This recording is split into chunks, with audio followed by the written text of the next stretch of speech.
தம் கிருபை பெரிதல்லோ என் ஜீவனிலும் அதே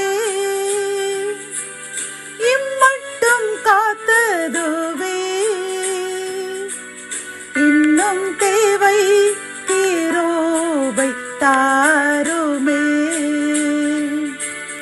இன்னும் தேவை கிருபை தாருமே. தேவனுக்கே மகிமை உண்டாவதாக. சேனைகளின் கர்த்தர் ஊழியத்தின் மூலம் 15/2/2026 இன்று நாம் அறியவிருக்கும் கிருபையின் வார்த்தைகள் சங்கீதம் 92:10. என் கொம்பை காண்டா மிருகத்தின் கொம்பை போல உயர்த்துவீர். கத்தோலிக்க வேதாகமம் இவ்வாறு கூறுகின்றது. காட்டெருமைக்கு நிகரான வலிமையை எனக்கு அளித்தீர் என்கின்றது.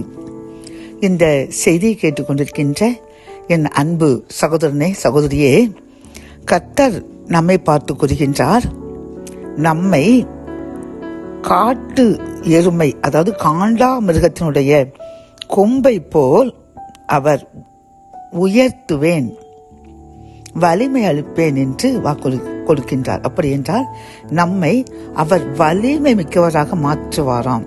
இப்பொழுது நாம் பார்த்தோம் என்றால் அந்த காண்டா மிருகத்திற்கு எல்லா மிருகமும் பயப்படும். ஏனென்றால் அது தனது கொம்பை வைத்து எவ்வளவு பெரிய மிருகமானாலும் அதை அழித்துவிடும். அந்த கொம்பு அவ்வளவு பலன் வாய்ந்த ஒரு வலிமை வாய்ந்த ஒரு ஆயுதமாக காண்டா மிருகத்திற்கு தேவன் கொடுத்துள்ளார். பிரியமானவர்களை, அதே போன்று நம்மையும் காண்டா மிருகத்துக்கு ஒப்பான வலிமை மிக்கவர்களாக நம் எதிரிகள் நம்மை பார்த்து பயந்து ஓடு செய்கின்ற கிருபையை நமக்கும் நம் சந்ததிகளுக்கும் அளிப்பேன் என்று வாக்கு கொடுக்கின்றார். பிரியமானவர்களை, ஆகவே நாம் எதற்கும் பயப்பட வேண்டாம். நம்மை விட அவர்கள் பலசாலிகள். நம்மை எதிர்க்கின்றவர்கள் நமக்கு எந்த தீங்கினாலும் செய்ய அவர்களால் முடியும். நாம் ஒன்றுக்கும் உதவாதவர்கள். நமக்கு பாதுகாப்பாக இருப்பது யார் என்று நீங்கள் கலங்கி கொண்டிருக்கின்றீர்கள் அல்லவா? கர்த்தர் கூறுகின்றார், நான் உன்னுடன் இருக்கின்றேன். நான் உன்னை உன் காண்டா மிருகத்திற்கு ஒத்த பலன் அளித்து உன்னுடைய எதிரிகள் உன்னை பார்த்து பயந்து ஓடும்படி செய்ய போகின்றேன்.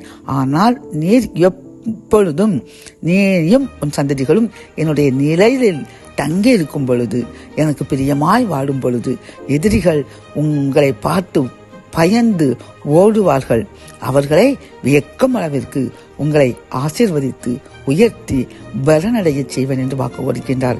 இந்த செய்தியை கேட்டுக்கொண்டிருக்கின்ற நாம் அவருடைய நிலையில் தங்கியிருப்போம், அவருக்கு பிரியமாய் வாழ்வோம், அவருடைய வாக்குத்தத்தங்களை பெற்று தலை நிமிர்ந்து வாழ்வோம்.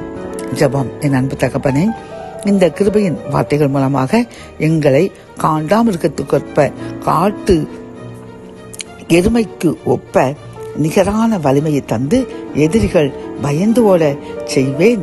நீங்கள் என் நிலையில் தங்கிருங்கள் என்று கூறின கிருபையின் வார்த்தைக்காக நன்றியப்பா. நாங்கள் ஒரு நிலையிலே தங்கியிருப்போம் என்று உறுதியளிக்கின்றோம். அதன்படி எங்களை ஆசீர்வதிங்க, பலப்படுத்துங்க. மீட்பர் இயேசுவின் முன் ஜெபம் கேளும் நல்ல தகப்பனே. ஆமென்.